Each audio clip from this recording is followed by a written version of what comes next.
বন্ধ হয়ে যাচ্ছে দেশের জনপ্রিয় রিটেইলার জোঅ্যান। ৪৯টি স্টেটের ৮০০ আউটলেটের সবগুলো বন্ধ করে দেওয়ার ঘোষণা দিয়েছে কোম্পানিটি। ৮০ বছরের বেশি সময় ধরে জোঅ্যান আমেরিকায় তাদের ব্যবসা ছড়িয়ে দিয়েছিল। অন্য রিটেইলারদের সঙ্গে প্রতিযোগিতায় টিকে থাকতে না পেরে বন্ধ হয়ে যাচ্ছে এটি।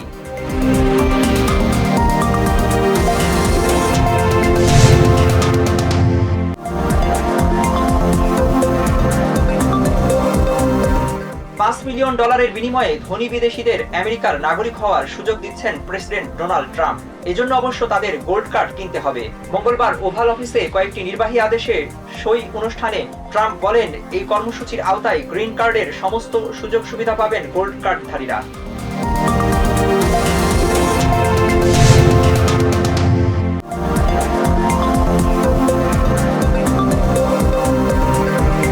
কাজের হিসেব চেয়ে ইমেইলের জবাব দেওয়া ঐচ্ছিক হলেও উত্তর না দিলে বরখাস্ত হবেন সংশ্লিষ্ট কর্মীরা, জানালেন প্রেসিডেন্ট ডোনাল্ড ট্রাম্প। মঙ্গলবার ওভাল অফিসে সাংবাদিকদের একথা বলেন তিনি। সক্রিয়ভাবে যারা প্রশাসনের হয়ে কাজ করছেন এই উদ্যোগে তাদের অবস্থা জানা যাবে।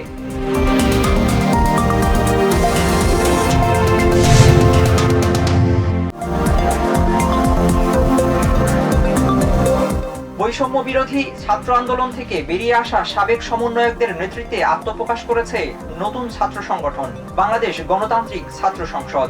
বুধবার বিকেলে ঢাকা বিশ্ববিদ্যালয়ের মধুর ক্যান্টিনে সংবাদ সম্মেলনে সংগঠনটির কেন্দ্রীয় এবং ঢাকা বিশ্ববিদ্যালয় কমিটি ঘোষণা করা হয়।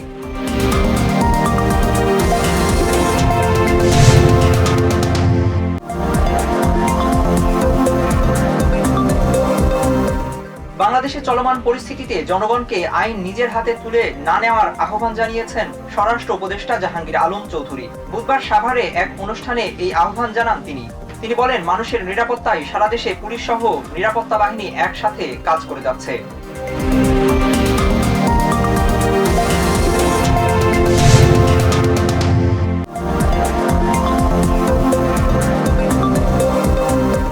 সরকার ও জাতিসংঘের যৌথ উদ্যোগে ১৯৭২ সালের ১০ই জানুয়ারি থেকে এখন পর্যন্ত বাংলাদেশে যত ঘটনা ঘটেছে তার শ্বেতপত্র প্রকাশের দাবি জানিয়েছে জামায়াতে ইসলামীর আমির ডাক্তার শফিকুর রহমান। বুধবার দলটির পঞ্চগড় জেলা শাখার আয়োজনে জনসভায় তিনি এ দাবি জানান।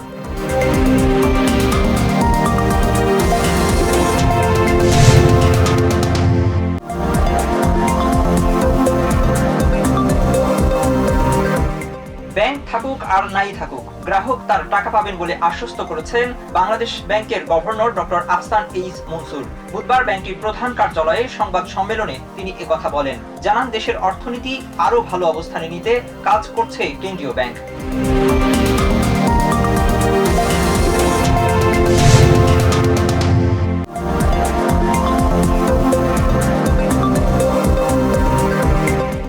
ইসরায়েলি ৪ বন্দীর মরদেহ হস্তান্তর ও বিনিময়ে ৬২০ প্যালেস্টিনিয়ান বন্দী মুক্তি দেওয়ার ব্যাপারে একমত হয়েছে ইসরায়েল ও হামাস। বৃহস্পতিবার ইসরায়েলি বন্দীদের মরদেহগুলো হস্তান্তর করা হবে বলে জানিয়েছে প্যালেস্টাইনের স্বাধীনতাকামী সংগঠন হামাস।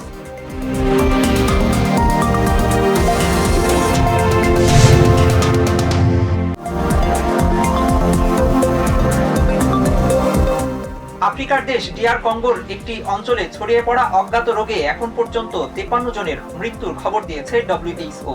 রোগটির উপসর্গ শুরুর ৪৮ ঘন্টার মধ্যেই অধিকাংশ মৃত্যুর ঘটনা ঘটেছে। WHO এর দেওয়া তথ্য অনুযায়ী জানুয়ারি থেকে এর প্রাদুর্ভাবে আক্রান্ত হয়েছেন ৪১৯ জন।